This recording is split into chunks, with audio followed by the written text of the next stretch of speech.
In other news today, 3 of President Trump's more controversial nominees for top government positions were on Capitol Hill for their confirmation hearings. CBS News correspondent Meg Oliver has more. The Senate Health Committee's top Republican said he's struggling with Robert F. Kennedy Jr.'s nomination. That's my dilemma, man. Senator Bill Cassidy is a physician and says he's concerned by Kennedy's misleading arguments about vaccines. If you come out unequivocally, vaccines are safe, it does not cause autism, that would have an incredible impact. But earlier, Kennedy said he'd first have to see the data. If you show me data, I will be the first person to assure the American people that they need to take those vaccines. Tulsi Gabbard asked senators to confirm her as Director of National Intelligence and defended her position on Russia. I want to make certain that in no way does Russia get a pass in either your mind or your heart, or in any policy recommendation you would make or not make. Senator, I'm offended by the question because my sole focus, commitment, and responsibility is about our own nation. Trump loyalist Kash Patel faced questions on his nomination to lead the FBI. And I've never once advocated for political violence or violence against law enforcement. Democrats called his statements about January 6 defendants disqualifying.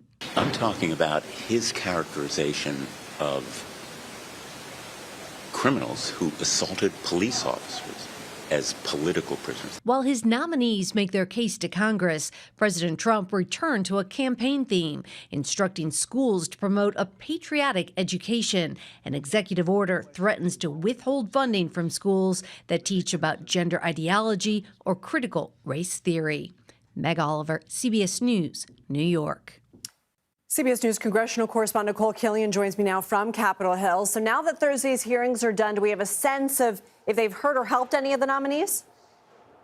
Well, it's really going to depend on a case-by-case basis. You know, in the case of Kennedy Jr., of course, some of those responses that he gave back to, for instance, Senator Cassidy on the issue of vaccines and autism really gave Cassidy some pause. And he is a Republican that someone like RFK Jr. would need to try to clear the confirmation hurdles. You know, with respect to Tulsi Gabbard, it seemed like many Republicans and Democrats had more questions than answers after her hearing today. The only nominee who really seemed to have broad support among Republicans was Kash Patel, even though Democrats really tried to poke holes in some of his past statements, whether it was on the issue of January 6th, the 2020 election, and just his broader views about the FBI. So that being said, we will have to continue to see how these nominations play out. But either way, none of these nominees can afford to lose many votes if they want to eventually secure their respective positions.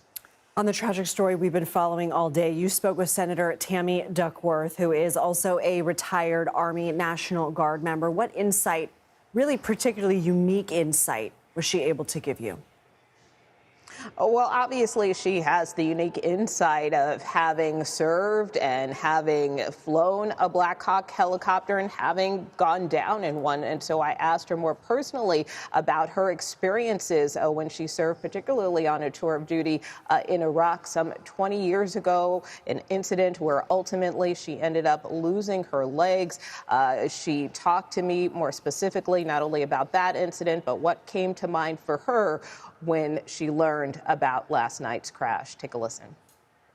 Every time I put myself back in that cockpit, back in that seat I sat in for thousands of hours, along with my crew, I knew that those folks were looking outside the aircraft, looking for the passenger plane, that they were doing their job up until the very last moment. They would not have, panicked or quit, and that's the best that you can hope for. Take us inside of the cockpit, and what is it like, particularly if you are flying in a populated area like Washington and at night? Well, the crew members would have split up the crew duties. One person would have been flying, the other pilot would be talking with air traffic control. Everybody's looking outside the aircraft to try to find that other aircraft that you are near. With respect to President Trump's remarks, he seemed to take aim at Democrats for DEI policies, suggesting that this could have been to blame for the crash. How do you respond to that? That's an attack on those pilots. And how dare the commander-in-chief of the greatest military in the face of the earth attack the soldiers who just died last night by saying that he's implying that they were not qualified to do their jobs. He's implying that they were substandard as aviation aircrew member, because as if they had that position because of some other initiative that had nothing to do with their qualifications and capabilities as aircrew members. I am offended that the Commander-in-Chief of the United States military would actually say that about the soldiers that he has sworn to lead. Shame on him.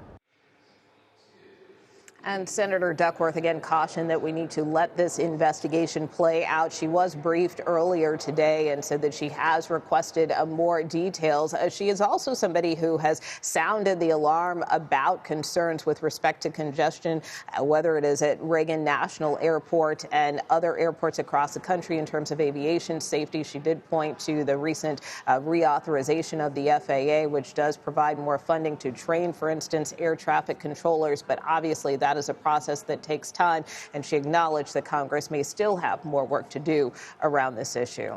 Nikole, Killion, thank you.